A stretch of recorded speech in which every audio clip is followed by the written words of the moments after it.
Fala, meus amigos do Autorodagem, como é que nós estamos? Tudo bem aí? Eu espero que sim. Gente, eu vim aqui falar sobre algumas dicas, né, para você dirigir na estrada, né? Como que você pode dirigir melhor na estrada? São algumas dicas, né? Vão estar em capítulos. Então, se você quiser ver por capítulo, por dica, vai estar aí separadinho no YouTube. Mas vamos lá, antes de começar, se inscrevam no canal, curtam e compartilhem esse vídeo. Mas vamos lá. Primeiro ponto é você estar antes de tudo, né? Antes de você começar uma viagem, antes de você pegar uma estrada, tenha certeza que seu carro está em dia, né? O que eu quero dizer com isso?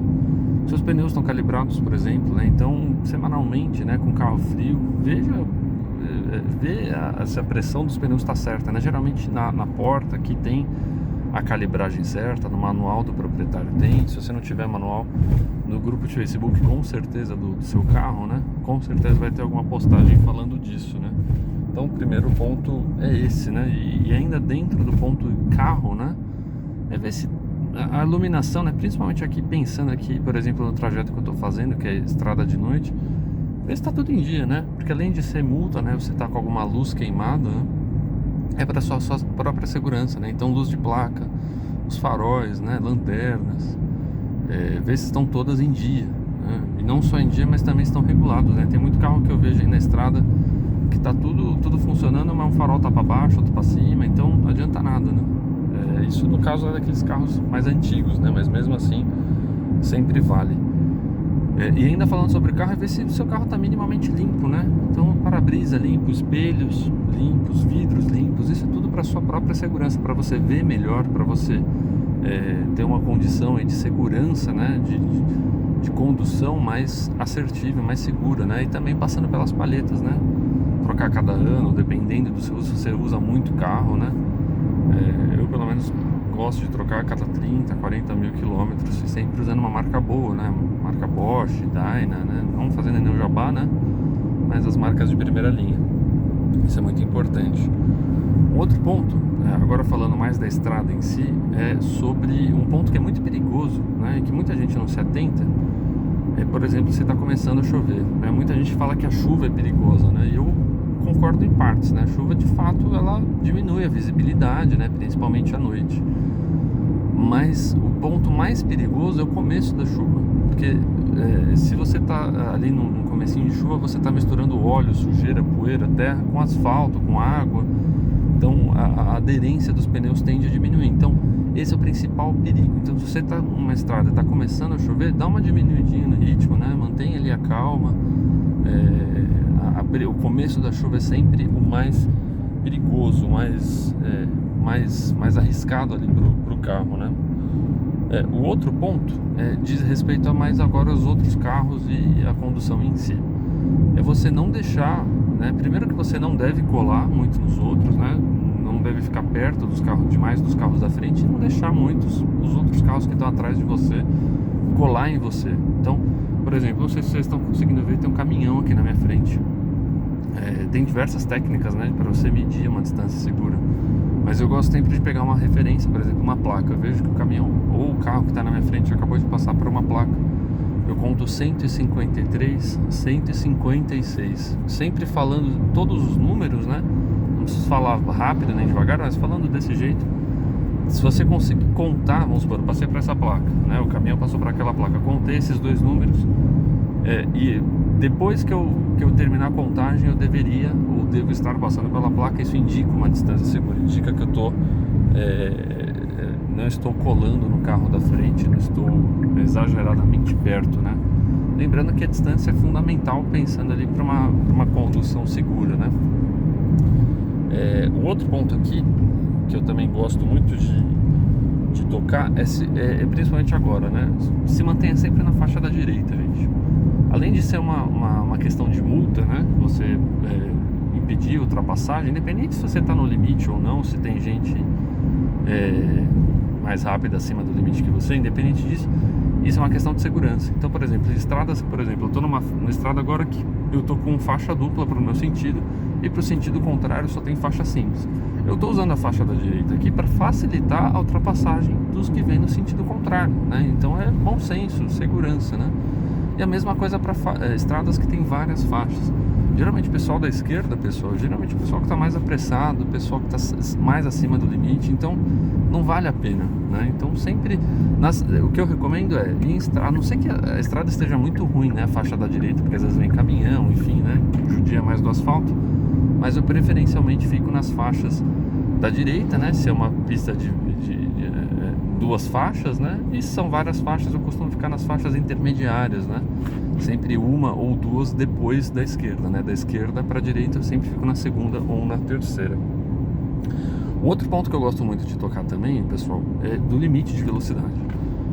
Eu gosto sempre, por exemplo, eu estou aqui numa estrada de 100 km por hora, eu gosto sempre de andar um pouquinho abaixo do limite, né, assim, lógico, eu leio sempre o cenário macro, né. Então, mas eu gosto sempre de estar 5% abaixo do limite. Por exemplo, 100 km por hora, 5 km por hora menos, né? Entre 90 e os 100 por hora eu sempre gosto de manter ali. Uma estrada de 120 eu gosto de estar sempre a 110, um pouquinho menos. Isso é uma forma de eu aumentar o meu tempo de reação, né? Eventualmente, se acontecer alguma coisa, né? Eu sempre gosto de... Lógico, eu não vou ficar empatando o trânsito, né? Empatando os carros que estão atrás de mim, né? Eu sempre tento aí... não conciliar a velocidade, né, com a questão do tráfego, sempre respeitando os limites. Mas eu sempre fico abaixo do limite da via, sempre para ter um tempo de reação, né. Um outro ponto que eu também queria falar é sobre ultrapassagens, né. Nunca force a ultrapassagem, né. Sempre, se você está de carro 1.0, né, como você vai ultrapassar com carro 1.0? Primeiro, você tem que saber a faixa de maior potência do seu carro, né? Primeiro de tudo, né? Então, por exemplo, esse carro ele tem um pico de potência entre os 3.500, né, e 4.500, 5.000 giros. Então, é nessa faixa que o motor vai trabalhar, né? Eu sempre trabalho nessa faixa, sempre usando o câmbio, né? Quarta, terceira. Então, o primeiro ponto é sempre você usar essa faixa, né? Não são todos os carros que têm esse pico de potência, também tem isso no manual. O segundo ponto é desligar o ar-condicionado, né? Em ultrapassagens, desligue o ar-condicionado. É sempre um aliado aí, sempre um que os carros 1.0 sentem sempre mais o baque ali do ar-condicionado. E eu acho que o terceiro ponto, né, de ultrapassagem aqui, para dicas, né, para você que tem um carro mais fraco, é você se anteceder.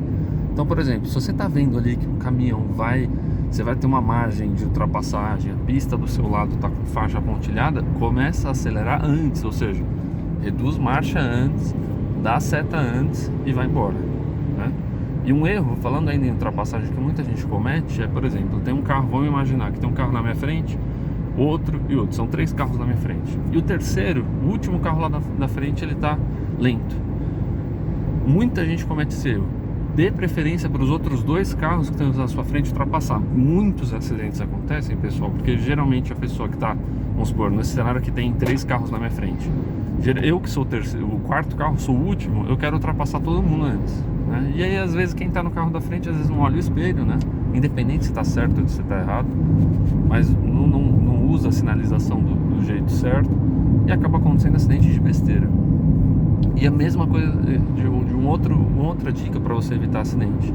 Você viu alguém ultrapassando no sentido contrário, né?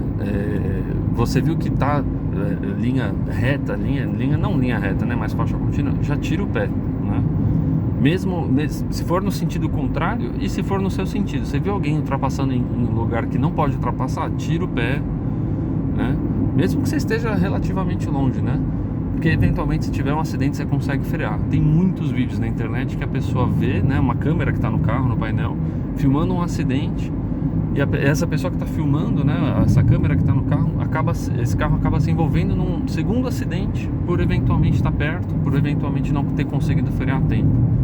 Então esse é um ponto muito importante, muito, muito grave, né? Você viu alguém ultrapassando, fique atento. Você viu alguém ultrapassando em lugar que não pode, diminua a velocidade, né? Não bruscamente, né? Mas tira o pé, dá uma leve reduzida, né? Porque eventualmente também se tiver carro atrás, a pessoa que vai ficar atrás não vai se assustar. E eu acho que o último ponto para fechar esse vídeo diz respeito às motos, né? Na estrada a gente tem que ter muito cuidado com moto, pessoal. Então, eu não estou falando dessas motos grandonas, né? Que essa também, né? Mas estou falando daquelas motos menores, né? Gente, principalmente em estrada de interior, muita gente usa a moto para se deslocar entre cidades menores por causa do trabalho, enfim. Então, a dica que eu quero dar é, se você vê uma moto, gente, tenha paciência. Motos menores não conseguem andar em ritmo de carro por muito tempo. Às vezes está chovendo, às vezes está frio, a moto às vezes não aguenta o ritmo. Então, tenha um máximo de paciência e sinalize ao máximo. Não force ultrapassagem. Ultrapasse como se fosse um carro. Vai para a faixa de ultrapassagem, sinaliza, dá o tempo de você passar toda a moto, ela chegar no seu ponto do retrovisor direito, aí sim você volta para sua faixa. Primeiro ponto é esse. Para motos mais rápidas, a mesma coisa, né? Se você vê que tem muita moto rápida transitando na via, também tira o pé. Às vezes, geralmente são pessoas que estão ali de fim de semana, né? Pessoas ali que não estão querendo se divertir, vai, entre aspas, para não falar outra coisa. E outro ponto são os caminhões, gente. Ajudem os caminhões. O que eu quero dizer? Você está pegando uma descida, tem um caminhão atrás de você, eventualmente, independente se ele está numa velocidade maior que você, se ele está acima do limite, independente disso, você é a parte mais fraca. Então, facilite a ultrapassagem, né? Se você vê um caminhão ultrapassando na sua frente, deixe ele terminar a ultrapassagem, não fica colando, não cole em caminhões, né? E a mesma coisa no sentido contrário. Se você vê um caminhão ultrapassando no sentido contrário, facilite também a ultrapassagem, né? Porque às vezes esse caminhão lá, sabe-se quanto tempo lá ele está esperando para fazer aquela ultrapassagem, e você ali, às vezes, pode dar aquela ajudinha, né? Sempre bom. Isso vale tanto para carro quanto para caminhão, quanto para carro, né? Então, eventualmente, se tiver um carro ultrapassando, você vê que ele tá demorando a ultrapassagem, dá uma reduzida, né? Não custa nada, né? Então é isso, pessoal. Curta esse vídeo, compartilhem aí e valeu.